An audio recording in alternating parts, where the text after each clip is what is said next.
Following on from the NHS Palantir saga that was yesterday, I have just found a really interesting announcement put out by the NHS and a really interesting article that we need to discuss. So we were expecting to hear whether or not Palantir were granted that big NHS contract yesterday on the 28th of September. That did not happen. We did not find out that information, whether they were successful or not, and I made a whole video on that last night, so check that out if you're interested. But this is really interesting. On the official NHS England website, so this is official. Today, on the 29th of September, they have announced this. Let's just take a look at this. So the title is Public Asked to Shape Future Use of Health Data by the NHS. Keep reading down. Members of the public will be asked to help shape how the NHS uses their health data to improve patient care as part of a, I think they've missed off there, series of major events next year.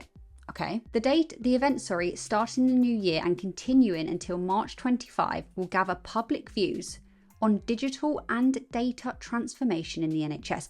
So even without continuing reading any further, I'm straight away thinking about the Palantir NHS contract, the FDP, with that language used there. So let's just continue. Among the programmes and topics to be discussed will be the FDP, a key software platform that joins up existing NHS data to help speed up diagnosis, reduce waiting time and hospital stays.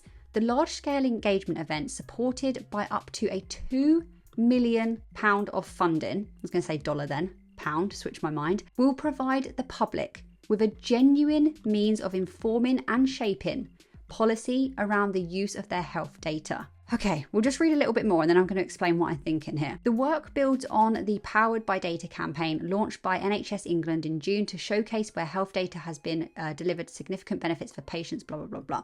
For example, the COVID-19 pandemic highlighted the crucial role of joined up data. Who can help the NHS join up their data? With the success of the world-leading NHS vaccination programme, who helped the NHS deliver the vaccination programme? Who did that by analysis of data? It's all very interesting words. And then the National Director of Transformation here said, better use of data brings huge benefits for patients, ensuring more joined up care and better use of NHS resources, leading to faster cancer diagnosis, shorter wait times for elective operations and reduced stays in hospitals. They then go on to, and I'll link this below, they then go on to discuss how integral it is that the public support what they're doing and how integral it is for the public to support how the data is being used. So what I am wondering, and read this in your own time and, make your own judgments and put them in the comments below because I'd love to hear what you're thinking about this. I could just be making this up. But I'm wondering whether they didn't announce a contract yesterday, but maybe they know Palantir is going to get the contract. However, they are very concerned about the British public's reaction to this because there's a lot of skepticism about allowing a US so-called spy company to get hold of data and use it in the incorrect way. I will just say, I've seen some comments. Palantir are not purchasing the NHS. This is purely for the NHS to use Palantir's software to better understand the data they have and make the NHS more connected, just a better NHS basically, by using their data more appropriately. It's not that if they're successful with this contract, the NHS is now owned by an American company. That is not the case at all. But anyway, there's a lot of fear. So I'm wondering whether they're announcing this news that they have now this big campaign backed by a lot of pounds, a lot of money, that they will be listening to the British public and how the British public feel about how their data is being used. So maybe they're doing that as sort of a cushion. So they might announce that Palantir do get the deal, but hey guys, don't worry, we've got this campaign. We're going to be listening to how you feel about this and addressing any concerns that you may have.